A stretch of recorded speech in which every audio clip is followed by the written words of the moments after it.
নমস্কার বন্ধুরা, আমি বিকাশ। আপনারা দেখছেন তোমার আমার নিউজ। আমরা চলে এলাম আজকে আবার একটি নতুন ভিডিও নিয়ে।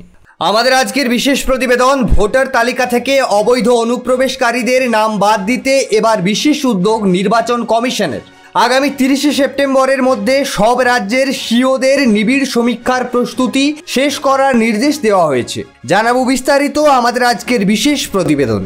আগামী অক্টোবর ও নভেম্বর থেকেই শুরু হতে চলেছে ভোটার তালিকার স্পেশাল ইনসেনটিভ রিভিশন, সংক্ষেপে এসআইআর। এই কারণেই মাত্র 9 দিনের মধ্যে কাজ শেষ করতে বলা হয়েছে রাজ্যের মুখ্য নির্বাচনী আধিকারিকদের। কমিশন জানিয়েছে, এর আগে দিল্লিতে শেষবার এসআইআর হয়েছিল 2008 সালে, উত্তরাখণ্ডে 2006 সালে, আর দেশের বাকি রাজ্যগুলিতে 2 দশকেরও বেশি সময় আগে। তাই এবার এই সমীক্ষাকে বিশেষ গুরুত্ব দেওয়া হচ্ছে। মূল লক্ষ্য বিদেশি অনুপ্রবেশকারীদের চিহ্নিত করা, বিশেষ করে বাংলাদেশি ও মায়ানমার থেকে আসা অনুপ্রবেশকারীদের ভোটার তালিকা থেকে বাদ দেওয়াই বড় উদ্দেশ্য।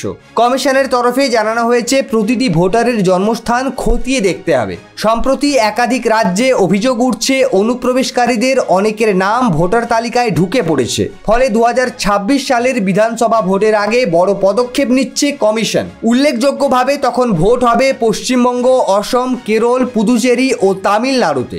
সব মিলিয়ে পরিষ্কার, ভোটার তালিকা আরও স্বচ্ছ ও নির্ভুল করার লক্ষ্যেই এই বিশেষ সমীক্ষা।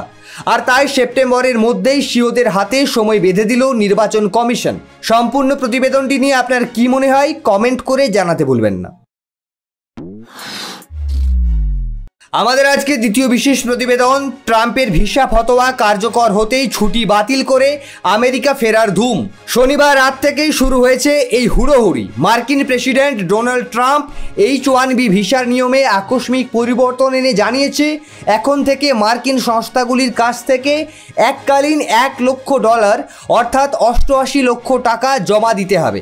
ভারতীয় সময় অনুযায়ী রবিবার সকাল 9:30 থেকেই কার্যকর হয়েছে এই নিয়ম। ফলে দেশে পুজো বা দীপাবলি উপলক্ষে ছুটি কাটাতে আসা হাজার হাজার ভারতীয় আইটি কর্মীর মাথায় হাত। শেষ মুহূর্তে আমেরিকায় ফিরতে গিয়ে টিকিটের ভাড়া আকাশ ছোঁয়া। মেক মাই ট্রিপের হিসেব বলছে, রবিবার ভোর থেকে আমেরিকাগামী উড়ানে বুকিংয়ের হিড়িক পড়ে গেছে। যাত্রীদের অভিযোগ, চাহিদা বাড়তেই অতিরিক্ত ভাড়া হাঁকছে বিমান সংস্থাগুলি।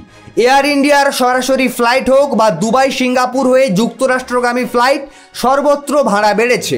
মাইক্রোসফট, মেটা আর অ্যামাজনের মতো সংস্থাগুলি ইতিমধ্যেই কর্মীদের জরুরি ভিত্তিক আমেরিকা ফেরার নির্দেশ দিয়েছে। ফলে অনিশ্চয়তার মেঘ ঘনাচ্ছে মার্কিন মুলুকে কর্মরত হাজারো ভারতীয় পেশাদারের জীবনে। সম্পূর্ণ প্রতিবেদনটি নিয়ে আপনার কি মনে হয় কমেন্ট করে জানাতে ভুলবেন না।